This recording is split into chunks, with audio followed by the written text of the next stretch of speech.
महाभारत का युद्ध समाप्त हो चुका था। 18 दिनों तक चले भीषण युद्ध में कुरुक्षेत्र का मैदान रक्त से लाल हो गया था। हजारों योद्धा वीरगति को प्राप्त हुए, जिनमें कौरवों का पूरा वंश समाप्त हो गया। पांडव विजयी हुए, परंतु उनके चेहरे पर खुशी का भाव बहुत कम था। युद्ध ने उनके जीवन को बदल दिया था।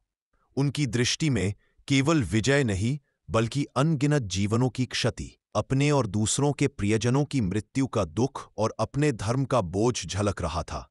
युद्ध के समाप्त होने के बाद पांडवों ने युद्धभूमि का निरीक्षण किया। हर तरफ मृतक योद्धाओं के शरीर पड़े थे। अश्व, हाथी और रथ युद्ध के मैदान में बिखरे थे। हवा में रक्त और राख की गंध थी। अर्जुन भले ही विजयी थे, लेकिन उनके मन में भारी शोक और अपराध बोध था।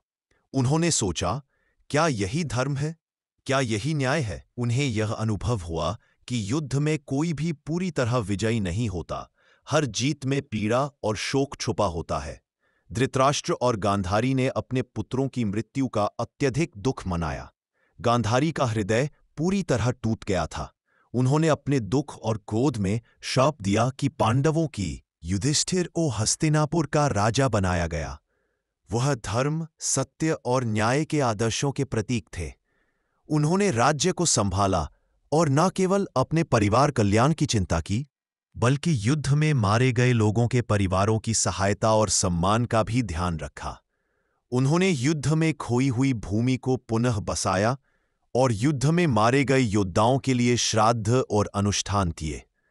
अर्जुन ने युद्ध के बाद अपने धनुष बाण कम कर दिए और अपने ध्यान योग और ज्ञान के मार्ग पर ध्यान केंद्रित किया। उन्होंने कृष्ण से लगातार मार्गदर्शन प्राप्त किया। कृष्ण ने उन्हें समझाया कि युद्ध और मृत्यु जीवन का एक हिस्सा है। धर्म और कर्तव्य के पथ पर चलना ही मोक्ष की ओर ले जाता है। अर्जुन ने कृष्ण की शिक्षा को अपनाया और अपने जीवन में उसे उतारा। भीष्म, द्रोणाचार्य और अन्य योद्धाओं की मृत्यु का दुख पांडवों के मन में गहरा था। कृष्ण ने पांडवों को यह समझाया कि हर जीवन अनित्य है और मृत्यु सभी के लिए अनिवार्य है।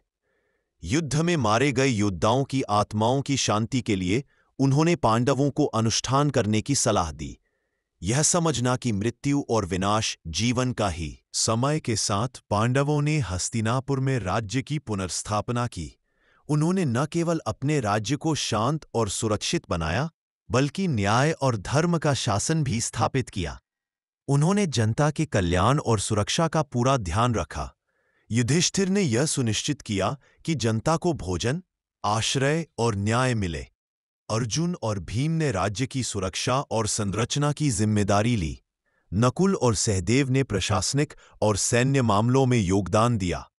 युद्ध के वर्षों बाद पांडवों के जीवन में शांति धीरे धीरे आई, परंतु जीवन और मृत्यु के चक्र ने उन्हें हमेशा स्मरण दिलाया कि जीवन क्षणिक है। पांडवों ने निर्णय लिया कि अब उन्हें अपने राज्य का त्याग करना चाहिए और मोक्ष की ओर अग्रसर होना चाहिए। यह महाप्रस्थान, महाप्रवासी यात्रा, उनके धर्म और कर्म की अंतिम परीक्षा थी। पांडवों ने हिमालय की ओर प्रस्थान किया। रास्ते में एक एक करके उनके साथी धराशायी हुए। भीम और अर्जुन के प्रयास के बावजूद उनके शरीर और आत्मा असहनीय थकान और अपने पाप और पुण्य के अनुसार प्रस्थान कर गए। केवल युधिष्ठिर ही सत्य, धर्म और न्याय के मार्ग पर चलते हुए। यात्रा के अंतिम चरण में युधिष्ठिर ने यह समझा कि जीवन का सर्वोच्च लक्ष्य मोक्ष है। उन्होंने अपने जीवन में किए गए सभी कार्यों का मूल्यांकन किया।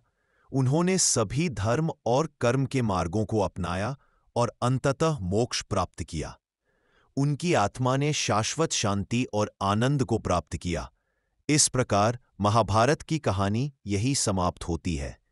युद्ध और संघर्ष के बाद पांडवों की कहानी हमें यह सिखाती है कि शक्ति, सत्ता और विजय अस्थायी है।